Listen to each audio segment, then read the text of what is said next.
हाय दोस्तों, मेरा नाम है मयंक जैन और आज हम पढ़ेंगे कक्षा 10 की विज्ञान का पहला चैप्टर रासायनिक अभिक्रिया एवं समीकरण। इस अध्याय में हम विभिन्न प्रकार की रासायनिक अभिक्रियाओं के बारे में और विभिन्न समीकरणों के बारे में अध्ययन करेंगे। सबसे पहले हम समझते हैं परिवर्तन के बारे में, चेंजेस के बारे में। देखिए, आप अपने दैनिक जीवन में विभिन्न प्रकार के परिवर्तन देखते हैं। फॉर एग्जाम्पल, जैसे कि आपको भूख लगती है तो आपने जैसे कि खाने के लिए एक सेब लिया और उस सेब के आपने छोटे छोटे पीसेस कर दिए, तो ये भी एक तरह का क्या है, परिवर्तन है।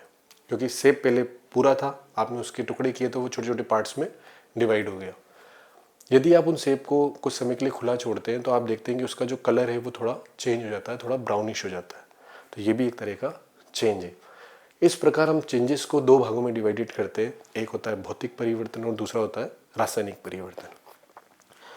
तो हम समझेंगे भौतिक और रासायनिक परिवर्तन के बारे में। देखिए, भौतिक परिवर्तन ऐसा परिवर्तन होता है जिसमें किसी नए पदार्थ का फॉर्मेशन नहीं होता, यानी केवल और केवल पदार्थ की भौतिक अवस्था में परिवर्तन होता है, नया पदार्थ नहीं बनता। इसका सबसे बेहतरीन उदाहरण है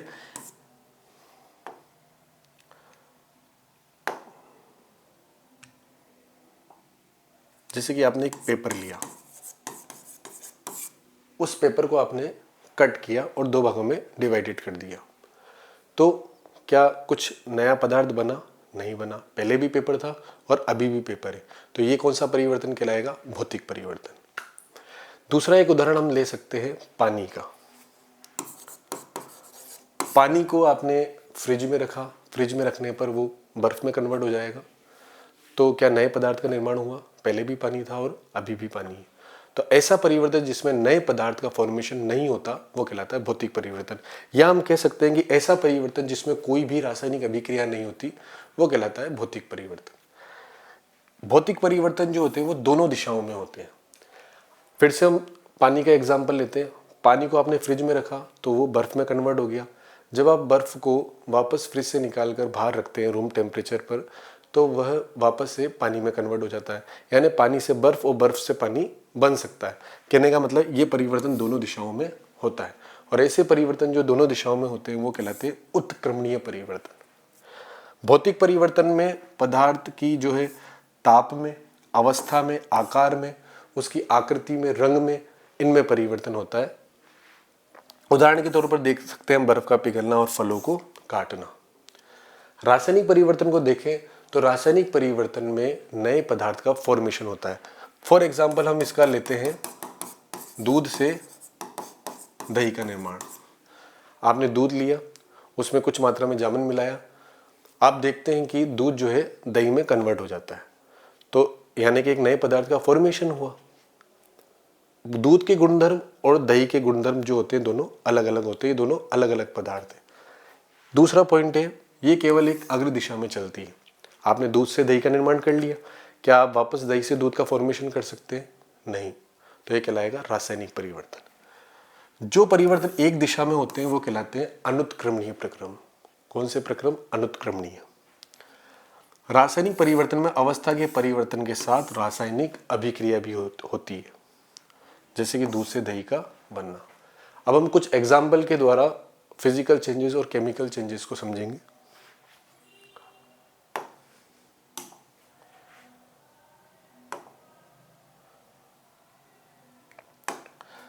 इधर हम सबसे पहले समझेंगे भौतिक परिवर्तन के उदाहरण। तो भौतिक परिवर्तन के उदाहरण में देखें सबसे पहले मेल्टिंग यानी पिघलना। यहाँ पर एक आइसक्रीम का चित्र दे रखा है। पहले सॉलिड अवस्था में थी, जब आपने इसे फ्रिज से बाहर निकाला तो धीरे धीरे पिघलने लगी, यानी लिक्विड फॉर्म में होने लगी। यहाँ पर इसकी जो है अवस्था में परिवर्तन हो रहा है, ठोस से ये लिक्विड में कन्वर्ट हो रही है। तो एक तरह का ये क्या है? भौतिक परिवर्तन। दूसरा है श्रेडिंग। आपने कागज लिया, उसके बहुत सारे छोटे छोटे टुकड़े कर दिए, नए पदार्थ का फॉर्मेशन हुआ? बिल्कुल नहीं हुआ। ये कहलाएगा भौतिक परिवर्तन। बॉइलिंग, जब आप पानी को जो है गर्म करते हैं तो उसके टेम्परेचर में परिवर्तन होता है, कोई नए पदार्थ का फॉर्मेशन नहीं होता। और चॉपिंग, सब्जी बनाने के लिए आप सब्जी को जो है काटते हैं, तो ये भी एक तरह का क्या है? भौतिक परिवर्तन। आगे हम समझेंगे रासायनिक परिवर्तन के उदाहरण के बारे में। देखिए, रासायनिक परिवर्तन में सबसे पहला है कंबशन यानी दहन। देखिए, किसी भी पदार्थ को जलाने के लिए ऑक्सीजन की आवश्यकता होती है। वातावरण में जो ऑक्सीजन होती है वो पदार्थ को जलाने में सहायता करती है। तो यहाँ पर पदार्थ किससे अभिक्रिया कर रहा है? ऑक्सीजन से, और ऑक्सीजन से अभिक्रिया के फलस्वरूप वह जल रहा है। ध्यान रखिएगा, पदार्थ को जलाने में कौन सी गैस सहायक होती है? ऑक्सीजन। तो कंबशन कौन सी अभिक्रिया हुई? रासायनिक अभिक्रिया। रोटिंग, रोटिंग का मतलब होता है सड़ना। रोटिंग मतलब सड़ना। जैसे कि आपने एक सेब लिया, सेब को आपने काटा, सेब को काट कर पीसेज में डिवाइड करना, ये तो है भौतिक परिवर्तन, क्योंकि उसके आपने छोटे छोटे टुकड़े करे हैं। लेकिन जब आप सेब को कुछ समय के लिए खुला छोड़ते हैं तो वातावरण की ऑक्सीजन से रिएक्शन करके जो है सड़ने लगता है, उसका जो कलर है वो ब्राउनिश होने लगता है। तो ये एक तरह का कौन सा परिवर्तन होगा? रासायनिक परिवर्तन। अगला है रस्टिंग। रस्टिंग का मतलब होता है जंग लगना। जंग लगना, कई बार आपने लोहे पर जंग लगते हुए देखा होगा। आपने देखा होगा जब मकान का निर्माण करते हैं तो उसमें जो लोहा लगाते हैं वो बिल्कुल फ्रेश होता है, लेकिन कुछ समय बाद वो जो लोहा है वो ऑक्सीजन के संपर्क में आता है। हवा में रहेगा तो ऑक्सीजन के संपर्क में आएगा, इसके अलावा वो पानी के संपर्क में आता है। तो हवा और पानी के संपर्क में आने के कारण उस पर क्या लग जाता है? जंग लग जाता है, यानी एक रासायनिक अभिक्रिया होती है। तो ये कौन सा परिवर्तन है? रासायनिक परिवर्तन। अगला है डाइजेशन यानी पाचन। देखिए, पाचन में क्या होता है, जो भोजन के जटिल अणु हैं वो सरल अणुओं में कन्वर्ट हो जाते हैं। किसकी सहायता से? एंजाइम्स की सहायता से।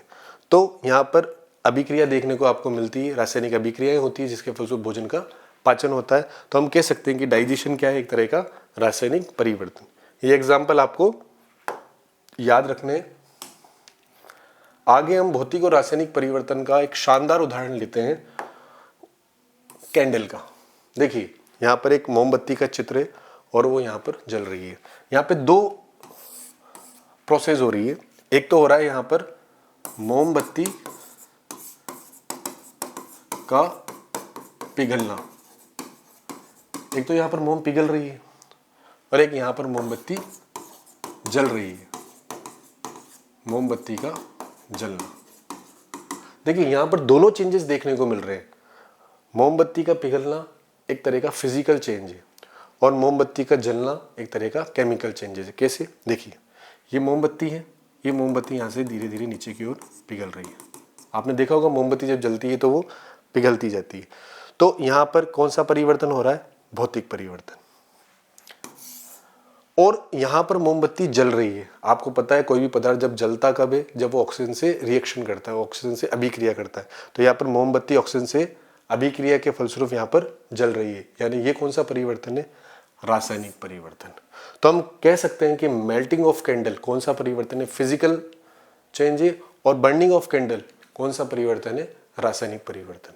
ये बहुत से कंपटीशन एग्जाम में प्रश्न ये पूछा भी जाता है और बच्चे कंफ्यूज होते हैं कि मोमबत्ती का जलना और मोमबत्ती का पिघलना कौन सा परिवर्तन है। ये परिवर्तन जो है आपको दोनों दिखाई दे रहे हैं इसमें।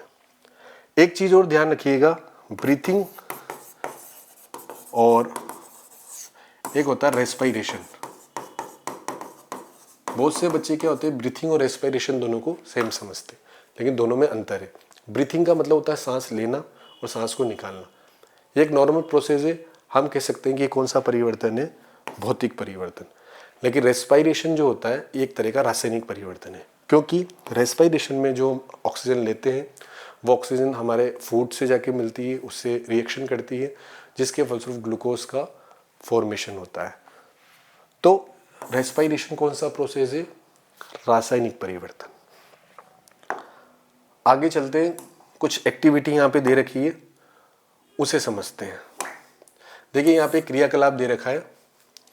इस क्रियाकलाप में शिक्षक के सहयोग की आवश्यकता है और सुरक्षा के लिए छात्र आंखों पर चश्मा पहन ले तो उचित होगा। ये सावधानी के बारे में बताया गया है, प्रिकॉशंस के बारे में।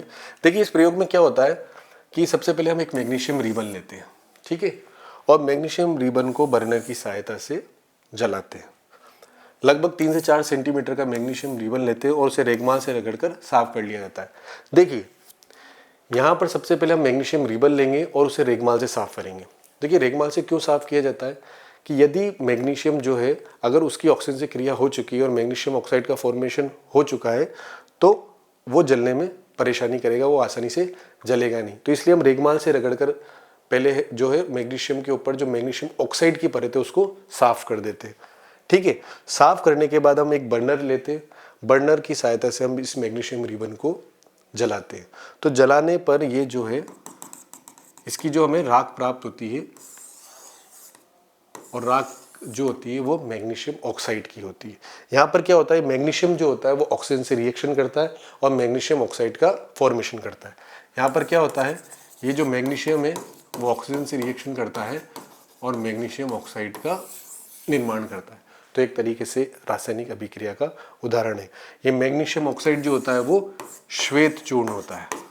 कौन सा चूर्ण होता है, श्वेत चूर्ण। तो ये हमने रासायनिक अभिक्रिया का एक उदाहरण पढ़ा। आगे हम दूसरा उदाहरण देखते हैं रासायनिक अभिक्रिया का। इस एक्टिविटी में हम क्या करते हैं कि एक शंक्वाकार फ्लास्क या परख नली लेते हैं और उसमें जस्ता लेते हैं। क्या लेते हैं हम, दानेदार जस्ता। अब इस जस्ते की अभिक्रिया हम कराते हैं सल्फ्यूरिक अम्ल से और तनु हाइड्रोक्लोरिक अम्ल से। दोनों अलग अलग अम्लों से जब इसकी अभिक्रिया कराई जाती है तो एक नए पदार्थ का फॉर्मेशन होता है। जैसे कि जब जिंक की अभिक्रिया हाइड्रोक्लोरिक अम्ल से कराई जाती है तो जिंक क्लोराइड बनता है और हाइड्रोजन गैस रिलीज होती है। ऐसी जब जिंक की अभिक्रिया हाइड्रोजन सल्फेट से कराई जाती है, हाइड्रोक्लोरिक अम्ल से कराई जाती है, तो यहाँ पर किसका फॉर्मेशन होता है, जिंक सल्फेट का फॉर्मेशन होता है। तो ये दोनों उदाहरण जो है वो रासायनिक अभिक्रिया के हैं। आगे देखते हैं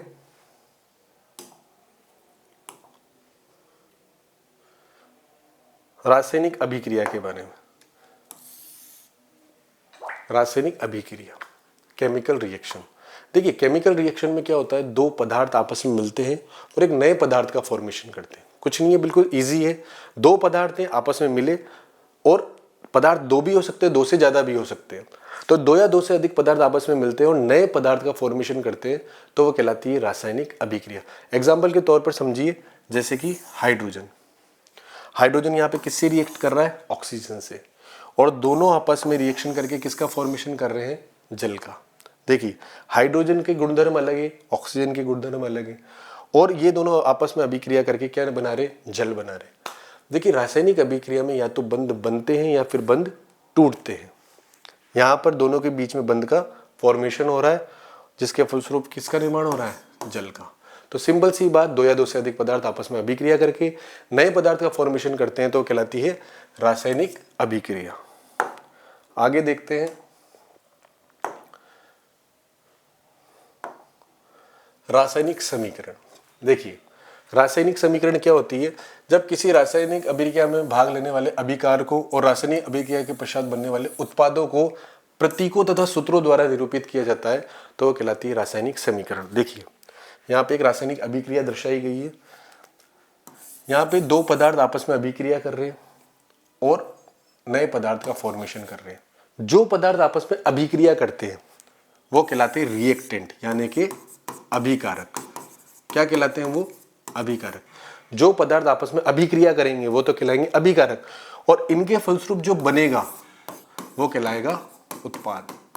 देखिए अभिकारक को लेफ्ट साइड में लिखा जाता है और उत्पाद को राइट साइड में लिखा जाता है। जब इस रासायनिक अभिक्रिया को हम सूत्रों द्वारा निरूपित करते हैं, केमिकल फॉर्मूले के द्वारा निरूपित करते हैं, सिंबल्स के द्वारा निरूपित करते हैं, तो ये कहलाती है रासायनिक समीकरण। देखिए यहाँ पे अब हमने हाइड्रोजन का फॉर्मूला लिख रखा है H2, ऑक्सीजन का सूत्र लिख रखा है O2 और जल का फॉर्मूला लिख रखा है H2O। तो ये एक तरीके से क्या हुई, रासायनिक समीकरण। ऐसी रासायनिक समीकरण जिसमें दोनों ओर परमाणुओं की संख्या क्या होती है, बराबर होती है, वो कहलाती है संतुलित रासायनिक समीकरण। देखिए संतुलित रासायनिक समीकरण के बारे में भी हम आगे अध्ययन करेंगे, विस्तार से अध्ययन करेंगे कि समीकरण को कैसे बैलेंस किया जाता है। तो यहाँ पर आप इतना सा समझ लीजिए कि जब समीकरण में जो रिएक्टेंट होते हैं और प्रोडक्ट जो होते हैं उनमें यदि एटम्स की संख्या, परमाणु की संख्या अगर बराबर होती है तो वो समीकरण कहलाती है संतुलित समीकरण। इस समीकरण का उदाहरण ले लेते हैं हम। जैसे कि यहाँ पर H2 कितने हैं, 2, ऑक्सीजन कितने हैं, 2। यहाँ पर H2 कितना है, 2, लेकिन ऑक्सीजन कितना है, 1। ये समीकरण बैलेंस नहीं है क्योंकि यहाँ पर ऑक्सीजन 2 है, यहाँ पर ऑक्सीजन 1 है। हाइड्रोजन की संख्या तो बराबर है लेकिन ऑक्सीजन की संख्या में अंतर है। तो ये जो समीकरण है वो बैलेंस समीकरण नहीं है। आगे हम बैलेंस समीकरण के बारे में अध्ययन करेंगे।